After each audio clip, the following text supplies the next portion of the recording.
মার্কিন সহকারী পররাষ্ট্রমন্ত্রী দক্ষিণ এশিয়া বিষয়ে তিনি বাংলাদেশে এসেছেন। তার আশা নিয়ে বিএনপির কোন নেতা কোথাও কোনো কথা বলেনি, কিন্তু প্রতিদিন মনে হচ্ছে জ্বরে যেমন প্রলাপ বকে তেমনি ওবায়দুল কাদের সাহেব প্রলাপ বকছে। এর কারণ কি আমরা জানি না। গত 7ই জানুয়ারির নির্বাচনের পূর্বে বিএনপির মহাসচিব সহ সিনিয়র নেতৃবৃন্দ সহ প্রায় 25-26 হাজার নেতাকর্মীকে তারা গ্রেফতার করে।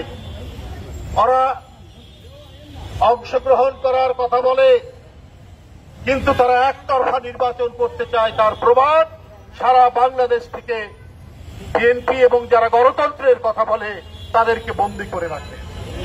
এখন দেখছি ওবায়দুল কাদের সাহেব তিনি যেন খুব উত্তেজনার মধ্যে আছে। তার উত্তেজনা যেন কোনোভাবেই প্রশমিত হচ্ছে না।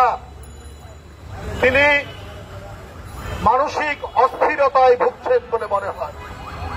উনি বলছেন ডোনাল্ড লু কি বিএনপিকে ক্ষমতায় বসিয়ে দিবে, ডোনাল্ড লু কি বিএনপিকে ক্ষমতা দিয়ে যাবে, ডোনাল্ড লু কি তিনি নিষেধাজ্ঞা দিবে, এই আশায় আছে বিএনপি। তো বিএনপি তার আশা নিয়ে এবং সে কি করবে এই নিয়ে কোন নেতা বিএনপির কি কোনো কথা বলেছে? বলেনি। কিন্তু ওবায়দুল কাদের সাহেব এসব বলে যাচ্ছে। উনার কি প্রচন্ড জ্বর হয়েছে যে উনি কি এইরকম ভুল বকছেন, প্রলাপ বকছেন কেন? অর্থাৎ একটা বড় ধরনের অস্থিরতায় তিনি আছেন। উনারা গণতন্ত্রকে ধ্বংস করে ভোট নির্বাচনকে দখলে নিয়ে তারা গোটা জনগণকে, দেশবাসীকে তারা বন্দী করে রেখেছে। গোটা বাংলাদেশকে উন্মুক্ত কারাগারে পরিণত করে এখন জনগণকে বিভ্রান্ত করার জন্য নানা কথা বলছে। তার একটি হল এই মার্কিন সহকারী পররাষ্ট্রমন্ত্রীর আশা নিয়ে এই যে জ্বরের প্রলাপ বকা, এই বকাটা তার একটা উৎকৃষ্ট উদাহরণ। আপনারা জানেন সব দিক থেকে এই সরকার একেবারে ধ্বংসের শেষ সীমানায় উপনীত হয়েছে। বাংলাদেশ ব্যাংকের গভর্নর বলছেন যে অর্থনীতির এই যে করুণ অবস্থা, ধসে যাওয়া, এইটা আমার কর্মজীবনে দেখিনি। এই বাংলাদেশ ব্যাংকের গভর্নর বর্তমানে যিনি আছেন তিনি এই সরকারেরই মনোনীত। আবার উনাদের যে জ্বালানি উপদেষ্টা কি যেন নাম উনার,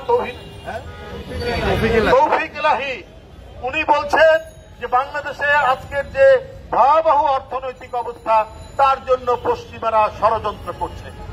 এই ষড়যন্ত্রের নবতত্ত্ব তৌফিক ইলাহিরা দিয়ে মনে করছে জনগণকে তারা বিভ্রান্ত করবে। কিন্তু এটাতে যে জনগণ বিভ্রান্ত হবে না, তাদের প্রতিটি কাজ হচ্ছে অবৈধ, এদের জনগণের কোনো রায় নেই। তাই দ্বিতীয় দফা যে উপজেলা নির্বাচন হচ্ছে 21 তারিখে, এইটা আপনারা যারা এখানে উপস্থিত আছেন তাদের কারো না কারো বাড়ি কোন উপজেলায় এখানে নির্বাচন হবে।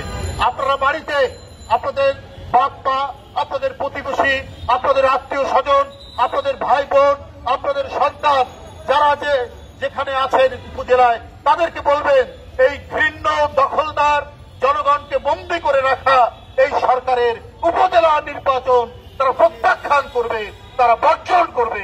আপনাদের সকলকে ধন্যবাদ।